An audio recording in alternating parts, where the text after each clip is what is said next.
Selain itu, mereka ini juga merupakan penasehat profesional dan kritikus untuk hotel dan restoran-restoran mewah. Tahun kemarin peroperasi, tapi itu aku udah lepas semuanya. Hey yo, what's up guys? I'm Sokim and welcome back lagi to my YouTube channel. Nah, teman-teman yang sudah ngeklik video ini dan juga nonton video ini, thank you so much ya. Dan aku doakan kalian menonton diberikan kesehatan, kebahagiaan, dan juga God bless you. By the way, gimana kabarnya hari ini? Apakah dalam kondisi yang baik-baik saja? Atau ada dari kalian yang punya problem, lagi sedih atau lagi galau? Apapun itu, keep fighting guys, don't give up. Well, teman-teman, dalam video kali ini kita akan membahas tentang rekam jejak Code Blue versus Farida Nurhan. Jadi kita itu akan bahas tentang bagaimana profile dan juga bagaimana perjalanan karir dari masing-masing. Lantas bagaimana informasi selengkapnya? Yuk mari kita kepoin bareng-bareng. Hanis review makanan Madun Oseng Nyakopsah berbuntut panjang hingga terjadi konflik antara food blogger Code Blue dan juga Farida Nurhan. Seperti yang aku lihat sejak awal masalah ini, untuk Farida Nurhan itu seperti terlihat melakukan pembelaan kepada Nyakopsah. Hal itu juga dapat dilihat dari masukan-masukannya Omay yang ia berikan kepada A.A. Juju di saat melakukan review terhadap usahanya Nyakopsah. Dan di saat menanggapi Code Blue yang mereview Nyakopsah, Farida Nurhan menanggapinya dengan cara yang berbeda. Pasalnya terdapat statement dari Farida Nurhan yang malah berujung pada tindakan doxing dan juga body shaming. Jadi dalam video yang sudah beredar, untuk Farida Nurhan itu mengomentari Code Blue dengan menyebutnya mirip seperti dukun dan meragukan kapabilitasnya sebagai seorang reviewer makanan.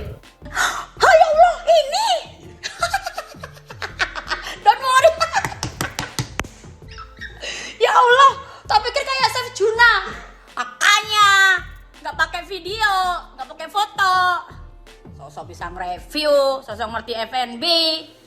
Ini apa nih? Kok kayak dukun ini?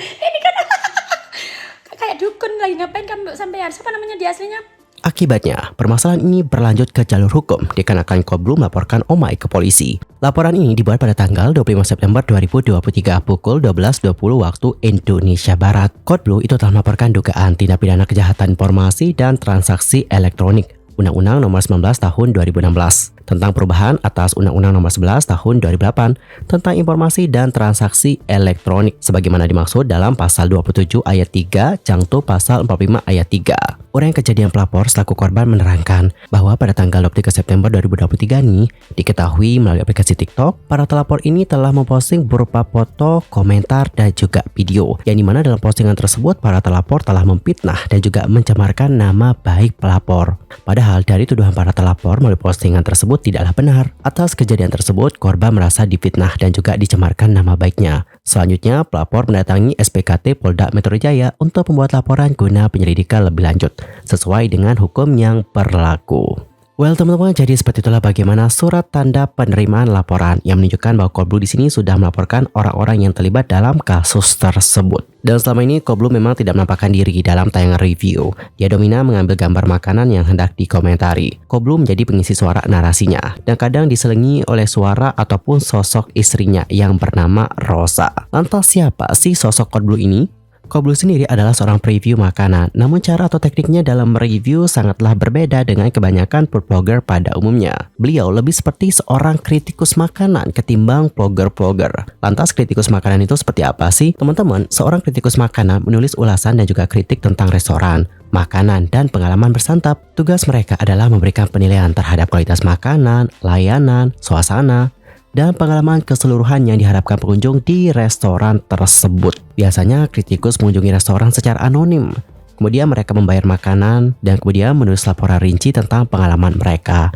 Mereka juga mengevaluasi berbagai aspek restoran seperti kualitas makanannya, presentasi, layanan, suasana, harga, dan faktor lainnya berkontribusi terhadap pengalaman bersantap secara keseluruhan. Tujuan mereka adalah memberikan penilaian yang jujur dan objektif terhadap restoran, serta membantu pembaca membuat keputusan yang tepat mengenai tempat bersantap. Kritikus makanan biasanya dapat bekerja untuk surat kabar, majalah, situs web, atau media lainnya. Apalagi sekarang kan untuk teknologi makin berkembang ya. Mereka juga mungkin memiliki keahlian tertentu dalam masakan atau jenis restoran tertentu. Atau para kritikus ini juga mungkin mengulas berbagai tempat makan. Ulasan mereka dapat berdampak signifikan terhadap keberhasilan atau kegagalan sebuah restoran. Karena ulasan positif tentu dapat menarik lebih banyak pelanggan. Sedangkan untuk ulasan negatif dapat menyebabkan penurunan bisnis. Oleh karena itulah, kritikus makanan mempunyai peran penting dalam industri restoran. Dan ulasan mereka juga sangat dihargai oleh pengunjung, koki, dan pemilik restoran. Kalian pernah nggak sih baca artikel yang ini? Artikel ini menceritakan tentang bagaimana seorang konten kreator yang melakukan social eksperimen. Nantinya dia itu berpura-pura menjadi seorang kritikus makanan. Dan kalian tahu nggak sih bagaimana dia diperlakukan? Dia itu diperlakukan dengan sangat baik banget. Sampai-sampai semua yang dipesannya tadi itu dikasih gratis. Dan sampai sekarang kita juga tidak tahu apakah Coldblue ini juga merupakan seorang kritikus makanan atau tidak. Karena jika dilihat dari caranya melakukan review itu sangatlah berbeda dengan food blogger pada umumnya. Selain itu kalau kita perhatikan, Coldblue ini memiliki wawasan yang sangat luas mengenai berbagai jenis makanan. Sehingga jangan heran kalau penilaian yang diberikan olehnya itu sangatlah detail. Namun aku dapetin informasi dari channel YouTube-nya Coldblue. Ternyata Coldblue adalah penasihat hotel bintang 5 dan restoran mewah. Selain itu mereka ini juga merupakan penasihat profesional dan kritikus untuk hotel dan restoran mewah. Sementara itu ia telah mengungkap wajahnya kepada publik. Dan honestly menurut aku, Coldblue tergolong cakep sih. Dan aku tidak tahu kenapa Farida Nurhan ketawa sampai begitu banget. Bahkan menyebutkannya sebagai dukun. Karena di sini aku tidak lihat ada wajah-wajah dukunnya, serius. Adapun untuk Coldblue mengaku sebagai seseorang dengan latar belakang pendidikan strata 2 atau S2. Dan untuk sekarang identitas Coldblue masih banyak belum terungkap hingga saat ini. Dan lanjut teman-teman, kita akan kepoin tentang sosok Farida Nurhan. Untuk Farida Nurhan sendiri itu lahir pada tanggal 3 September tahun 1982 di Lumajang, Jawa Timur. Dulunya diketahui bahwa Farida adalah seorang TKW yang pernah bekerja di Singapura dan juga Hong Kong. Wanita yang akrab disapa Om itu bekerja sebagai TKW selama kurang lebih 7 tahun, yakni dari tahun 2001 hingga tahun 2008. Dan pada akhirnya dia pun memutuskan untuk balik ke Indonesia dan juga menetap di Jakarta dan menjajal bidang properti. Beberapa tahun setelahnya, Farida Nurhan mencoba peruntungan menjadi seorang konten kreator. Ia pun memulai membuat channel YouTube dengan konten review makanan pada tanggal 26 September tahun 2017 yang lalu. Perjalanannya menjadi seorang food blogger pun dimulai dan terbilang berjalan mulus hingga sekarang. Saat ini untuk akun YouTube-nya telah memiliki 4,8 juta subscriber dan secara rutin mengunggah konten review makanan dan beberapa kali kerap berkolaborasi dengan artis dan juga food blogger lainnya. Di saat mereview makanan, Farida Nurhan itu kerap mengucapkan jargon khasnya yaitu awur-awur emplo.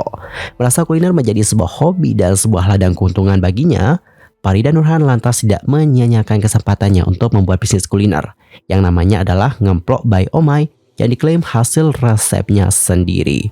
Dan sejak saat itu karya Farida Nurhan juga semakin naik, bahkan banyak banget masyarakat yang mulai menjadi penggemarnya. Dari kontennya itu, Farida Nurhan juga kerap loh diundang ke berbagai acara televisi. Bahkan ia juga pernah terpilih menjadi salah satu nominasi konten kreator kuliner terfavorit dalam penghargaan Video Content Creator Award 2021. Diketahui lebih lanjut bahwa Farida Nurhan menikah di usia yang masih muda, yaitu 16 tahun. Dan dari pernikahan itu, ia dikaruniai seorang anak perempuan yang lahir pada tanggal 27 Maret 2000. Namun sayang ia bercerai nih dengan sang suami ketika masih menjadi TKW. Dan di tengah kontroversi ini, anak Farida Nurhan curhat bagaimana dirinya yang dihujat, padahal dia merasa tidak ikut-ikutan dalam permasalahan ini. Aku sampai deg-degan dan gemeteran banget ya ampun. Aku baru lihat TikTok dan juga Instagram, semua sosial media aku tuh udah rame banget ngehujat aku. Padahal aku sama sekali nggak ikut-ikutan dan nggak speak up juga. Dan yang paling membuat dirinya sedih adalah ketika netizen membawa-bawa anaknya yang baru berusia 8 tahun. Dia kemudian menunjukkan komentar yang maaf bisa kalian baca sendiri. Ini yang aku sensor, aku yakin kalian juga pasti udah pernah tahu kata apa yang aku sensor ini. Intinya memang sangat menyakitkan banget ya untuk kita baca. Menanggapi hal ini, dia mendoakan agar kehidupan orang tersebut tidak bahagia. Aku bukan orang baik, ini fakta. Walaupun ini fakta, semoga kamu ngerasain apa yang aku alamin. Semoga hidup kamu gak bahagia. Dan ketika kamu ngalamin hal yang gak bikin kamu suka, ingat itu doa dari aku. Kemudian dia juga menanggapi komentar yang mengatakan, udah oplas saja minimalnya segini. Nah, menjawab hal tersebut, dia mengatakan bahwa jika dia bisa memilih, dia juga pengen terlahir cantik. Dan dia juga menegaskan bahwa dirinya tidak melakukan oplas pada hidungnya. Maaf ya kalau aku jelek, aku juga gak bisa ngapa-ngapain. Kalau dipilih pengen jadi cantik atau jelek, aku juga pasti pengen jadi orang cantik. Tapi satu hal yang kamu tahu, hidung aku ini sama sekali gak dioperasi. Aku memang tahun kemarin pernah operasi, tapi itu aku udah lepas semuanya. Dan teman-teman, kalau kalian sendiri gimana opininya tentang hal yang satu ini? Nanti langsung aja sampaikan di kolom komentar. Well guys, topik tadi menutup perjumpaan kita untuk hari ini, dan aku juga mohon maaf jika ada kesalahan baik itu dalam ucapan, sikap, tindakan, and everything. I'm so sorry banget. Dan mungkin ada kesalahan informasi, nanti langsung aja koreksi dengan cara komen di kolom komentar. See you next time dan juga selamat beraktivitas. Goodbye.